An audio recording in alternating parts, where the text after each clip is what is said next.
दोस्तों इस हफ्ते बिग बॉस हाउस में हुआ शॉकिंग एविक्शन और वो एविक्शन किसी और का नहीं बल्कि दिग्विजय राठी का हुआ, जिसके अगर वोटिंग के बेस पे बोला जाए तो बिग बॉस ने ये क्लियर कट बताया कि अगर वोटिंग के बेस पे देखा जाता तो अभी तक के जितने भी कंटेस्टेंट्स घर में बैठे हुए टॉप 5 में आते थे, बट फिर भी यहाँ पे उनका एविक्शन हो चुका है। और ये कहीं ना कहीं जो जनता है वो बिग बॉस को ब्लेम कर रही है कि बिग बॉस ने ये गेम खेला और अपने अकॉर्डिंग यहाँ पे घर में एविक्शन करवाया, क्योंकि बाहर की जनता के वोटिंग के बेस पे ये एविक्शन नहीं हुआ है बल्कि घर वालों ने ही यहाँ पे वोट आउट कर दिया है दिग्विजय राठी को। सो होता ये है कि घर में होता है रैंकिंग टास्क और उस टास्क के दौरान श्रुतिका जो कि टाइम गॉड है उनको बिग बॉस पावर देते हैं कि वो रैंकिंग करे कि किस सदस्य को कितने नंबर पे देखना चाहती है। बस श्रुतिका ही नहीं बल्कि घर के सभी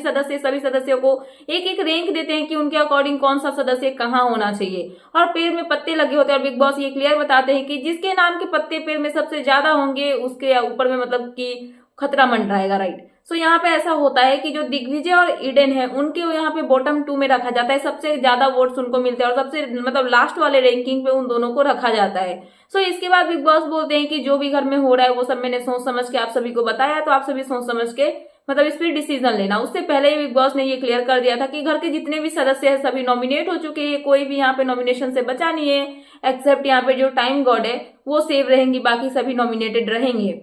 सो जब ये मतलब पत्ता वाला टास्क चल रहा था उस टाइम बिग बॉस ने सभी को फिर से एक बार एक्टिविटी एरिया में बुलाया और वहां बुलाने के बाद बिग बॉस ने ये बोला श्रुतिका को कि क्या आपके पास एक चांस में और देता हूं, ये जो बॉटम 6 के कंटेस्टेंट्स है उनमें से किसी एक का एविक्शन होने वाला है, तो क्या आप इसमें कोई चेंजेस करना चाहोगी। जहां पे यामिनी होती है, ईडन होती है, ईशा होती है, दिग्विजय होते हैं, ये सब कंटेस्टेंट्स वहां पे होते हैं। तो जब ये टास्क शुरू होता है तो इस मतलब ये शुरू होने के टाइम में जो श्रुतिका है वो बोलती है कि बिग बॉस मुझे इसमें कोई चेंजेस नहीं करने हैं। मतलब जो बॉटम 6 के कंटेस्टेंट्स है उसमें श्रुतिका के फ्रेंड दिग्विजय भी आते थे, अगर वो चाहती तो वहां पे चेंजेस कर सकती थी, क्योंकि दिग्विजय अगर उनके प्रायोरिटी लिस्ट में तो ऑब्वियसली कोई भी अपने फ्रेंड को सेव करना चाहेगा, बट श्रुतिका ने इसमें कोई भी चेंजेस नहीं किए। और ये टास्क जैसे ही स्टार्ट हुआ सबसे ज्यादा वोट यहाँ पे दिग्विजय को मिले घर से बेघर होने के लिए, यामिनी को भी मिले थे बट यामिनी से ज्यादा यहाँ पे दिग्विजय को मिल गए, जिसकी वजह से दिग्विजय घर से बेघर हो गए। और जब ऐसे ही बिग बॉस ने उनका एविक्शन अनाउंस किया सभी घर वाले रो रो के दिखाने लगे, ये जा रहा है वो रहा है, मतलब जा रहा है, ये चाहा तो बहुत ज्यादा रोती हुई नजर आई,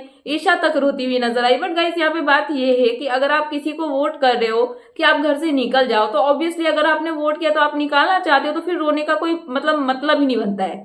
सो यहाँ पे जैसे ही दिग्विजय का एविक्शन होता है बिग बॉस पहले ही बता देते हैं कि यहाँ पे दिग्विजय का जो एविक्शन हुआ है उसमें घर वालों कहाँ थे ना कि बाहर की जनता का, क्योंकि जनता के वोटिंग के बेस पे अगर देखा जाए तो दिग्विजय 5 नंबर पे आता है, टॉप 5 कंटेस्टेंट्स में से आते हैं, जो कि एक बहुत बड़ा मार्जिन होता है अगर वोटिंग के बेस पे देखा जाए। तो as a wild card contestant उन्होंने एंट्री ली, उसके बावजूद उनकी फैन फॉलोइंग इतनी ज्यादा है कि उनके फैंस ने उनको टॉप 5 तक रखा है। और इसके बाद जब इनका एविक्शन होता है तो सभी घर वाले रोने लगते हैं, श्रुतिका भी रोने लगती है, चाहत भी रोती है, सभी लोग रोते हैं, उनके लिए कोई भी सदस्य ऐसा नहीं बचता जो नहीं रोता है। पर दिग्विजय वहां पे बोलते हैं कि मुझे इमोशनल होकर नहीं जाना है तो मुझसे इतना ज्यादा मतलब बात मत करो या फिर लाओ मत, मुझे रोना नहीं है। बट वहीं पे रजत से दिग्विजय नहीं मिलते क्योंकि उनसे उनकी बात मतलब कहा सुनी तो ऑलरेडी हो ही रखी है, उनकी बातें होती नहीं है, फाइट तो हमेशा होते रहती है। और इसकी वजह से यहाँ पे दिग्विजय का सफर यहीं पे खत्म हो गया और दिग्विजय घर से बेघर हो गई। इसके बाद जो जनता है वो बहुत सारे यहाँ पे कमेंट्स कर रही है, बहुत सारे ट्वीट्स कर रही है कि बिग बॉस ने ये अनफेयर किया, दिग्विजय को निकाल दिया, वो अच्छा खेल रहे थे। बट अनफॉर्चुनेटली दिग्विजय का सफर यहीं पे खत्म हो गया। आप कोई कितना भी रोले कुछ भी कर ले बट अब तो वो वापस आ नहीं सकते हैं।